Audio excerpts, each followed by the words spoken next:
see? This is not blue, it's green now. I make it blue. Okay, we ready? Yeah. Okay, this is Christina, Paige, Gardner, take one. You knew Dorothea Lange pretty much since you were a child. Give me a sense of how that relationship started. It really started because my mother first went to her as a customer in 1919, and that developed into a very deep friendship over the years. And then I had a separate friendship with her after I came down to Berkeley to college from our farm where we lived. I remember the first time I saw her very well. Do you want to hear about that? Sure. Start off again. All right. I remember the first time I saw her very well because it was a big thing to my mother to have each of her children photographed when they were about 2 years old, and she loved this collection.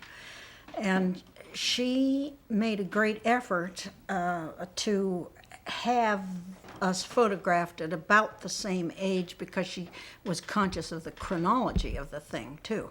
So she was to have a sitting the winter that Dorothea got snowed in Taos, which she has talked about extensively in her oral history. Just look at Do what? Oh, okay. Anyway, so she wrote my mother and said, well, never mind, I will come up and photograph you. Instead of photographing you in my San Francisco studio and in the garden there, I will photograph your youngest child on your farm. And she came up on the train to visit us. And the reason I remember it is we had never seen a woman smoke before.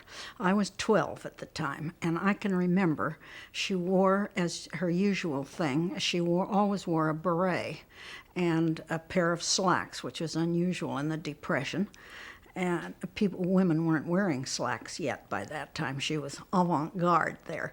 And my mother, we lived in a very cold, very, very simple ranch house. It was always cold. The wind swept through the valley, and my mother's idea of being hospitable to somebody is when they arrived, she put them to bed for a little nap. So Dorothea went into this cold downstairs bedroom that we never used. It was just off of the one room that had a fireplace. It was the only heat in the house. And she was to relax while my mother was busy fixing supper for all the hired men and all the kids and so on. And so here she was in bed with her beret on, smoking. And my cousin, who happened to be there at the time, and all of us little kids ran in, and I can remember it very well because we just lined up and viewed her smoking in bed. And she looked over at us, and she viewed us, and we viewed her, and we stood there for quite a while. And then we all just left again. We didn't know what to make of this phenomenon. Here was Dorothea. And then I also remember her from that trip. I became interested in photography from that, I'm sure, because from then on I wanted to be a photographer. I had found an instant hero in the form of Dorothea. And the thing that I remember from that when I was 12 is she was photographing inside the house. I had never encountered that before. And she was using a Rolleiflex, and my mother talked ecstatically about the fact that all these years she had always wanted Dorothea to do a family portrait of all of us, and Dorothea never would. But she did do one when she happened to find my father out on the approach to the barn, and the kids were around, and we all kind of crowded around him, and she photographed him, the whole family there, and that was 1932.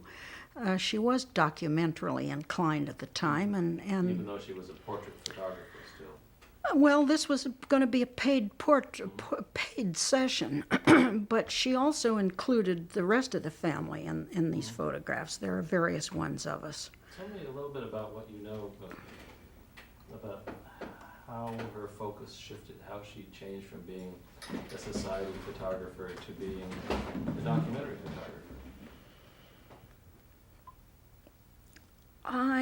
Since we lived remotely, I only heard about her shift. But to my knowledge, my mother used to talk about her and the work that she was doing. I don't know how she kept in touch with it, except that I think they sent each other notes from time to time, and I still have a postcard that I found in my mother's effects. Would you keep on looking through it? Yeah, I still have a postcard that she sent to my mother announcing that she and Paul, something about When you read this, Gertie dear, I will be Mrs. Paul S. Taylor, and I'll tell you all about it when I see you.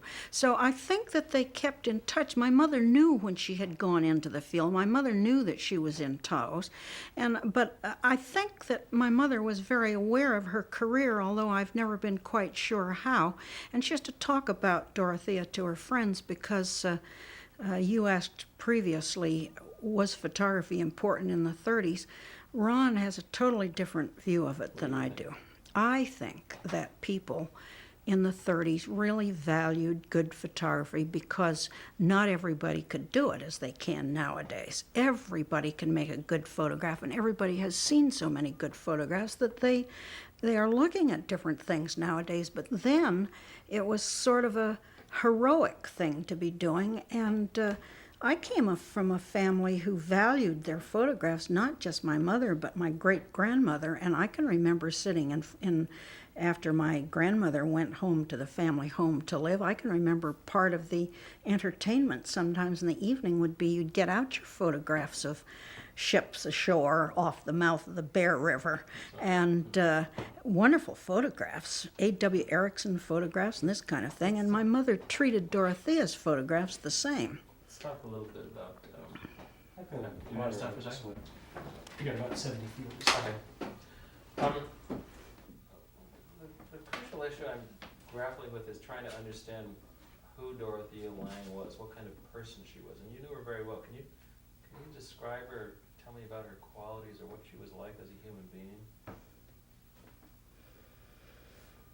I think that it's almost impossible to do for any person, much less anybody like Dorothea. I knew her as more woman to woman in a way because I lived next door to her when my daughter was young. Dorothea found the place for us to rent when things were very scarce during the war. And I knew her as a photographer, but I thought of her mostly as a friend. And I was interested in her kitchen arrangements, and I was interested in how she dealt with it when she saw that I was very unhappy with my husband. And I was a protege of hers in an emotional kind of a way, almost, you might say. But I never had the feeling that she quite approved of me. I was one of the ones that was close enough that I was treated like family. And so for anyone who was that close to her, she had standards that nobody will ever rise to. Well, Ron alluded to that too. Yes. That she was extremely strict with her family. Well, or he said strict with her family, but I didn't. That's so open to misinterpretation. So precious. Leave him with Ron. I was wondering, I'd like to take him down to a Xerox place and make some good colors Xeroxes, and we can just sort of work with them as well. All right. Well, I don't then have bring to it be back. back at any Okay. particular time, Okay, so. let me do that and then drop All it right. back here. Sure. I really brought the photograph of my father to ask him how to mount it, because it has fallen off the mount. I'm trying to grapple with this idea of Dorothea's personality and what kind of person she was. And you said you didn't like the idea of, doesn't make sense to say she was strict with her kids. That doesn't. No, I think that's open to a lot of So misinterpretation. just leave that Um, aside. Forgetting her relationship to her kids, she didn't treat her kids, I think, any differently from how she treated Ron and me and several people who were her spiritual children or whatever. I don't know quite how to phrase it, but it was, she had people that she was extraordinarily fond of, and she treated us as though we were an extension of herself. And she never felt that she ever quite measured up to her own mark, I don't think, in her lifetime. She never indicated that she thought she had arrived at anywhere near the standard that she herself set for herself. And I think she certainly didn't think that we ever met that standard, but she was not mean about it. The meanest thing she ever said about me was kind of a joke, and everybody laughed at it, and I enjoyed it at the time too. And she went off to visit, she and Paul went to Hong Kong to visit my friend, my sister Franny. What year was it? We could look that up. Don't worry about it. Okay, and Franny greeted her enthusiastically. How's Chrissy? How is Chrissy? Well, Chrissy has grown fat in mind and body, and that's what she said about me. And it was true.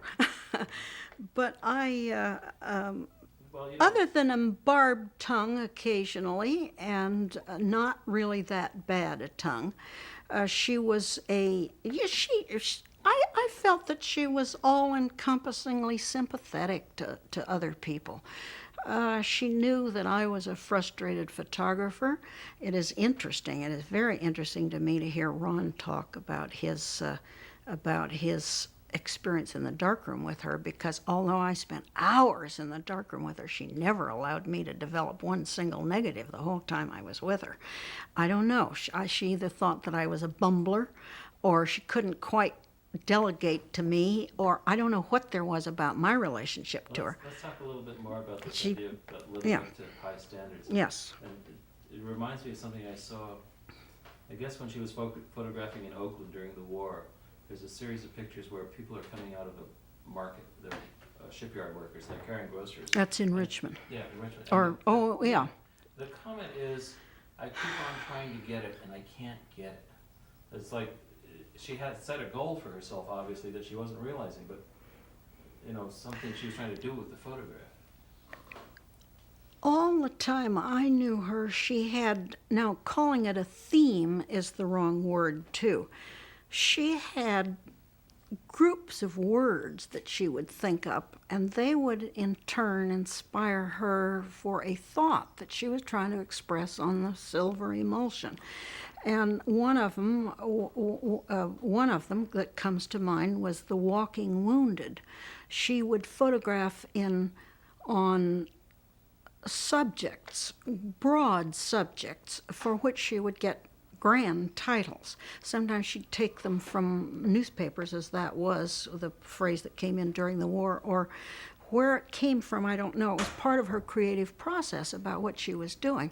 And I was with her a lot during that period when she was photographing these people. One that you might be thinking of is a bunch of people, is a woman walking across in front of a market in Utah when she was on the Utah story. But what she would do, she'd have these subject matters within which she was working, and she would grab them when she saw them. She might have been on assignment for Fortune. It might not have anything to do with that particular story that she was on, but she would recognize it when she saw it. And the one at the 10th Street Market in Oakland, she was more or less impelled to look at and try to understand, because during the war that 10th Street Market was such a vital force of the whole picture of what happened to the Bay Area. There was a bar near there that would cash shipyard workers' checks 24 hours a day, and there were lines of people in front of that bar every week, every Friday or whenever they got paid. And the concomitant of that was, did they buy groceries? What did they do with their money? How were these people living now that they had some money to spend? And she felt very close to those people, because they were people she had been close to in the field way back in the 30s when she was working with Ron. So she had an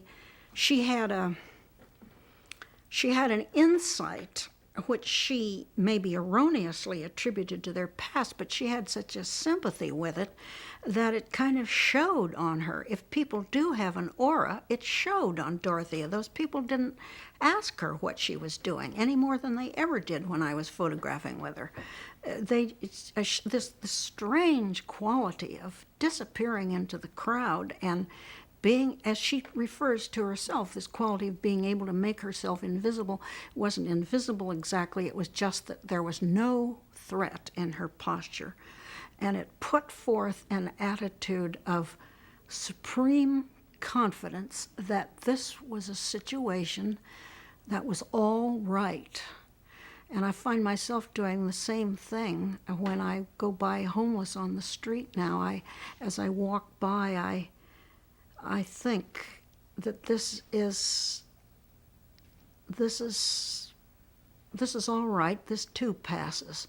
And Dorothea projected that. I don't know if I project it to people that I feel sorry for, but she did project it even though she had a camera. With her, a camera was not a lethal weapon.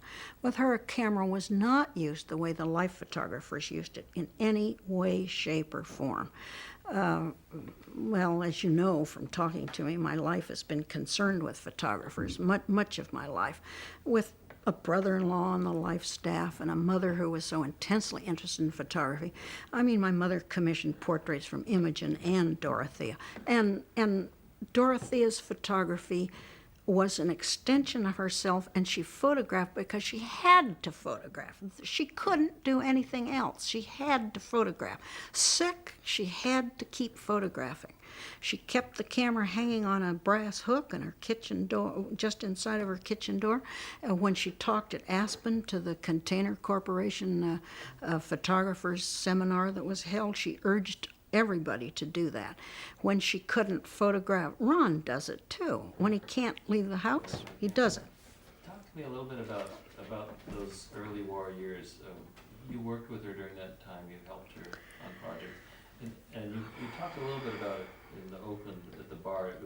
The issue of trying. She was trying to understand people's lives, to explain how they lived. How did that work? Or what was? Can you amplify that a little more?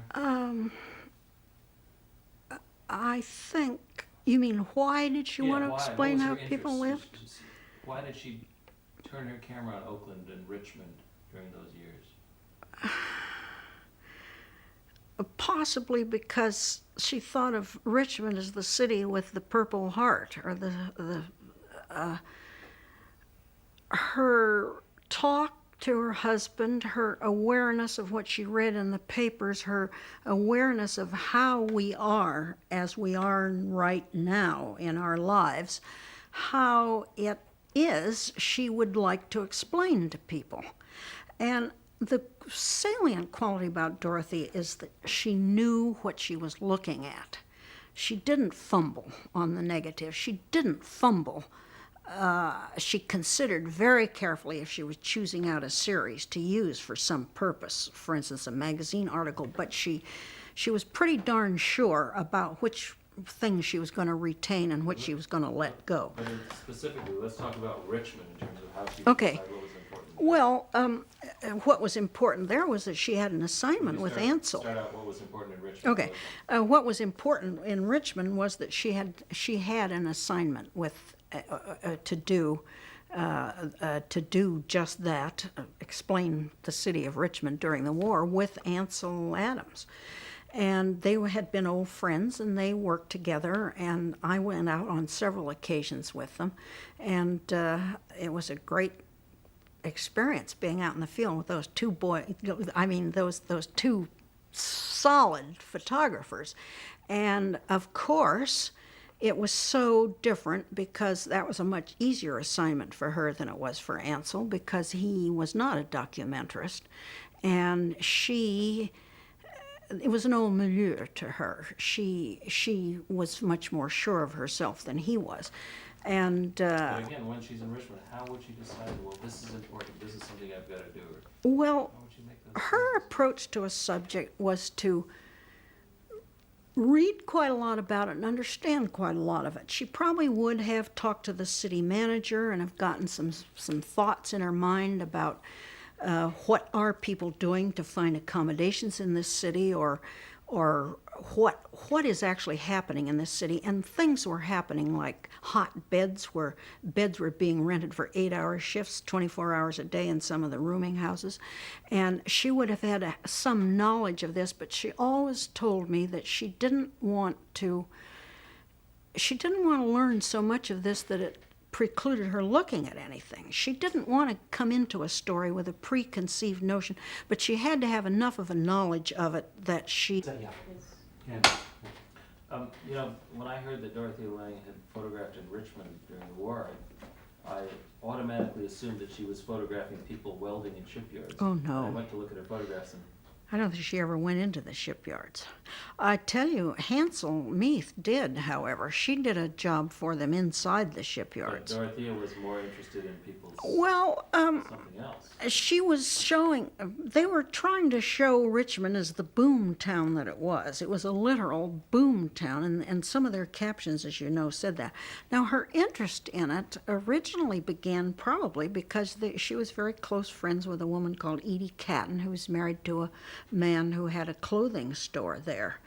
And gosh, I have some notes for you on that one of what he said about those people. He was just a marvelous source of information about the sociology of Richmond, because he make comments about, here comes one, now he will buy a black jacket with white buttons on it, and darn if the guy wouldn't do that when he came in. But all kinds of newly rich people were there, and people were there for work clothes, boots, steel-toed boots, and maybe they were there with their first paycheck to buy clothes that they needed in the yards.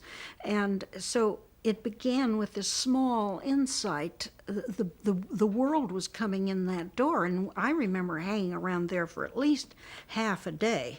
And my assignment from her always was, get that, get that, get that. If somebody said something that was a wonderfully turned phrase, as people often do, she wanted it verbatim. Tell me about that concern for wanting the words. Oh, she absolutely wanted the very words that those people said, and she had the quickest ear for it that I've ever known. I'd have to write it down fast or I wouldn't get it at all. I wouldn't get it. Why did she think that? She wanted it because she used it with her photographs.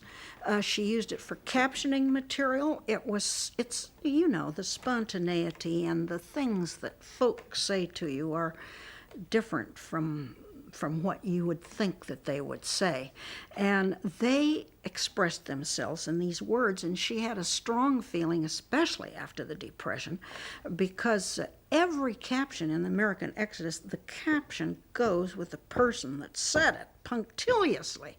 And she was devastated because in the what's his name in U.S. Camera, whenever it was 41 or 42, that ran some of her stuff, I think for an FSA section. I kind of forget what it was. They just used captions and put them with whatever photograph. They took some of her captions and put it with other photographs, and she was devastated by that because she felt this was a marriage. This was the truth in photography. She'd be horrified at digital photography now, where you can do anything you want. The truth had to do with the picture and the words, and I think that was a recurrent theme of hers for many years, because my chief function was to jot it down, get the notes, and then I'd spend hours with her with Paul's little old portable typewriter. She should have had a word processor. She'd change and change and change. Every photograph of hers, every negative that got put on file in the government had some kind of a caption saying when, where, who it was if she knew, or giving some information about the photograph, because she felt that it wasn't usable in the future unless it had at least that much explanation with it. And I think she was right. I see a lot of stuff now that could use stuff. Now, Can we stop for a second? yeah. Yeah, stop for a second. Honey and Mark? Let's switch over to the other. May we, sorry. for a minute, go back to how she got interested, how she would enter into a story. It was a hazard for her. She had a hard time going out into the field. Before the evacuation in particular, she would photograph and photograph around her house for days at a time. She did that oak tree out the dining room window and did it and did it and did it. And she'd say, I have to check my equipment. I have to check that this is working. I have to do this. But she would say, you know, Chrissy, I'm just putting it off. It's the hardest thing in the world to start a job. But once she got into it, she just felt impelled into it. But she always thought in terms of what our contemporary life is at the moment that we are. And she was thinking about all these wartime characteristics of all these communities in this area. And she had inspired the young photographers who knew her. Homer was one of them. He emulated her in that he would get an idea and then he would go out and walk the streets looking for material and do a lot of photographing. Lisette Modell did it in New York City, and all kinds of people did it as a technique. Let's move Oh, on to they'd be- talking about this okay. other really important assignment that Oh. helped her with the relocation. Okay. And how she found that compared to other assignments she did. Was it particularly difficult for her to do that, do you think? I think it was hell. I think Can you start off, can you just give me a I sense? think I the- think photographing the I think that photographing the evacuation was probably the toughest assignment that she had ever had. And my recollection is that she became she began having her illness in the spring of 1943. My daughter was born in January 43, and I can remember her talking about having a bellyache. And it got worse and worse as the years went on, and all you those. really believe that there could be some kind Yes, I do. I think that she was. I think it was an accumulation of various factors, that she had smoked so strongly as a younger woman, so heavily as a younger woman, and all the things you aren't supposed to do she had done. She had abused herself. Her vitality was so high that it wasn't such a thing as abuse of it, because her vitality just carried her.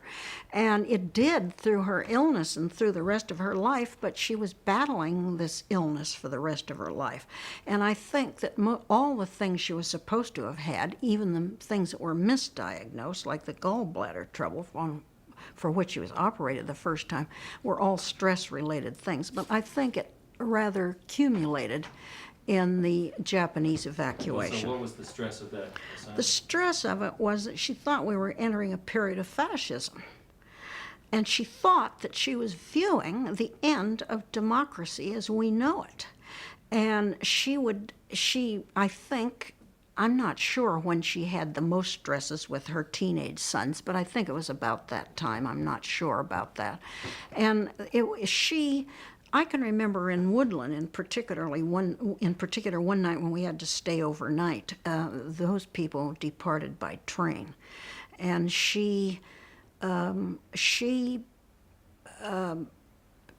went down to the lobby to type a letter or something, and when I came back, she was just in a paroxysm of worry about what was going to happen to these people, what was going to happen. Our government was doing this, and she saw it as she saw the greater fabric of how this entered into things in a way that very few people did at the time. I mean, most people I know said, oh yeah, I don't think it's very fair, but this is wartime.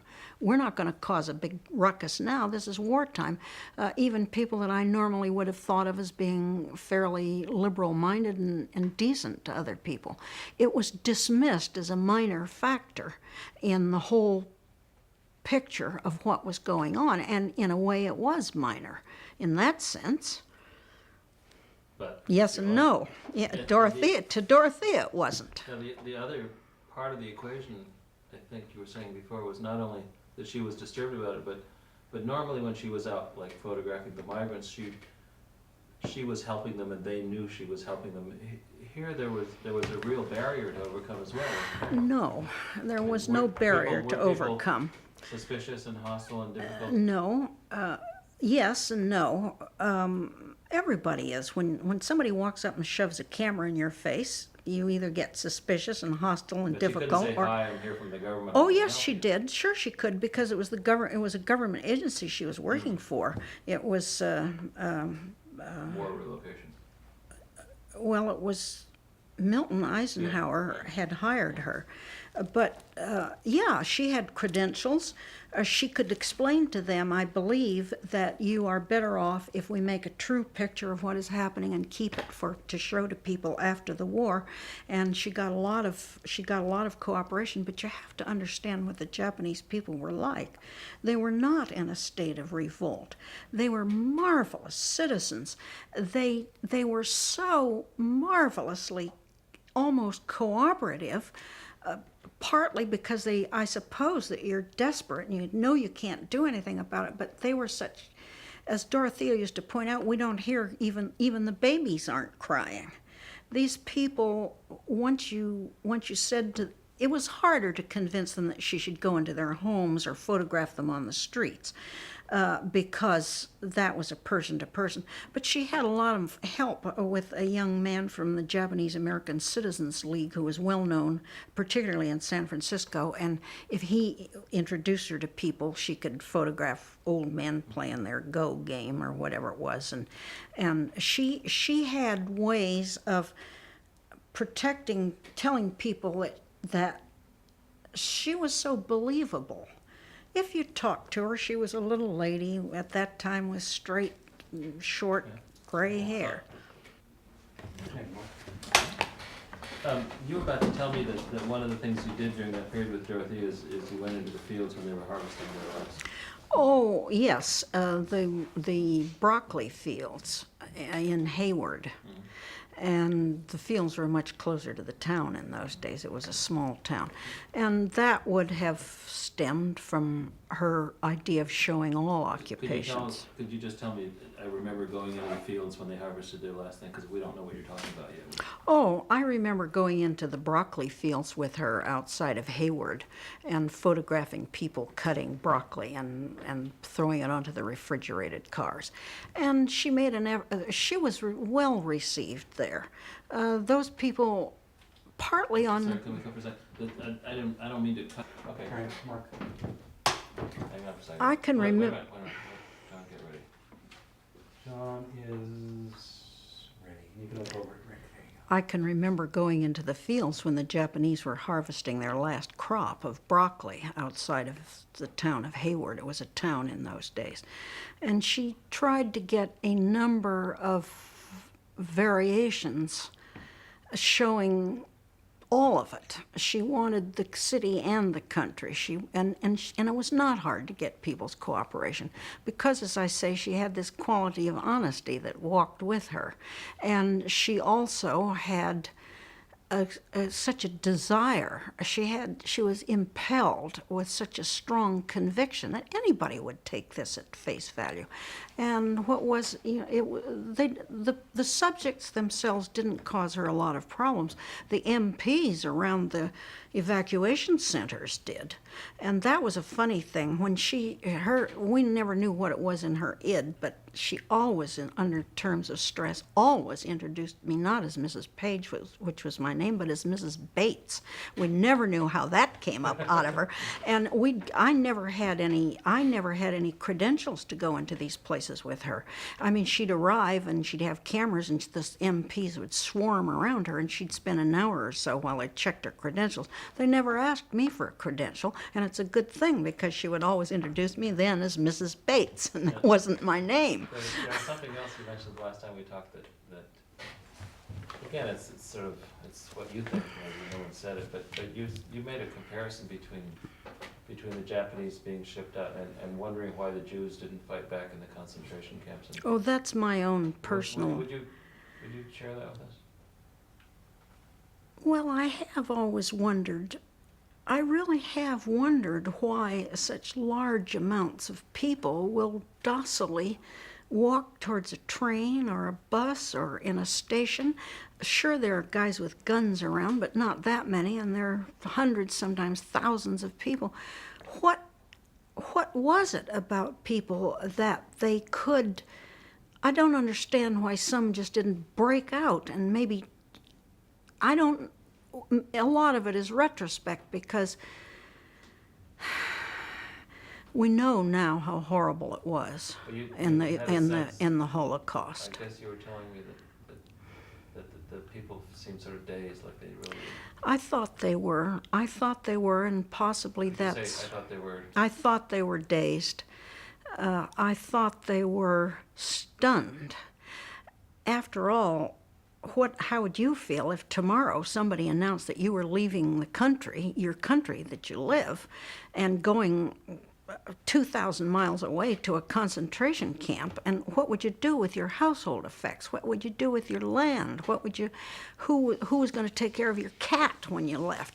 The problems of closing out, that meant totally closing out those households.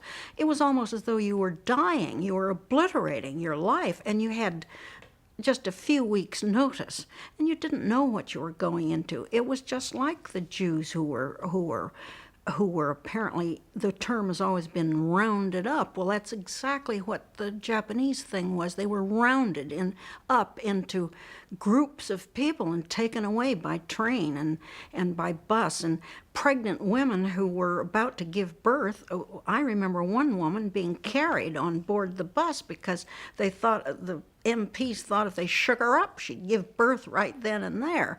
It was a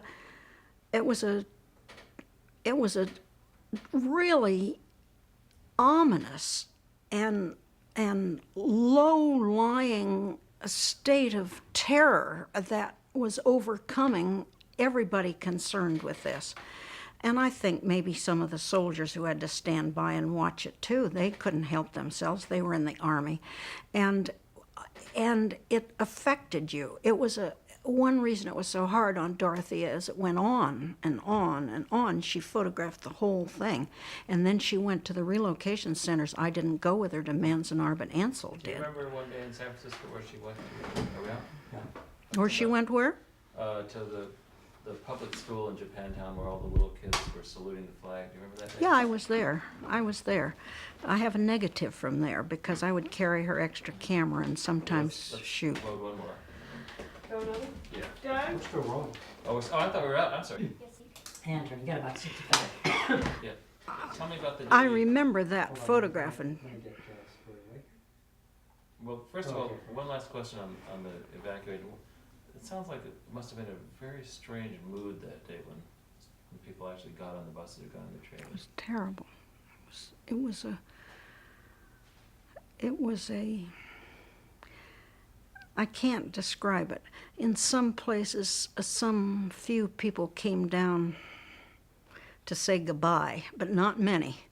And once in a while, I mean, people maybe would have come to drive their cars back, or people who had bought their cars would be there, drive them to the station. And they were allowed only one small container, I think, of clothing to take with them. They weren't. It was undescribable to somebody who you can hardly project yourself into what it was like.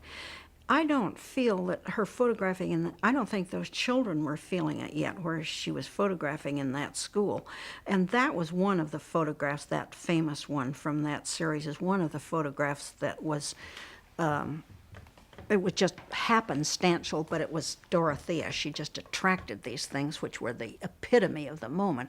The white child in the back who's looking a little half-witted because she happened to have her mouth open at the right time.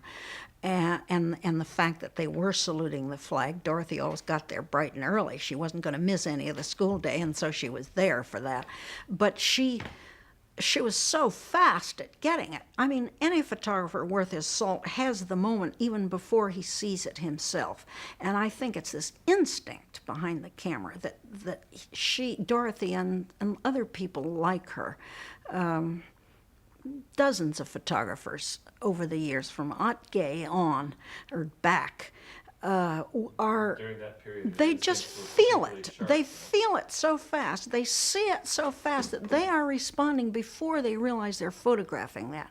And Dorothea very often, I think, would go back and look at her negatives, and she would know, Okay. Yeah. okay.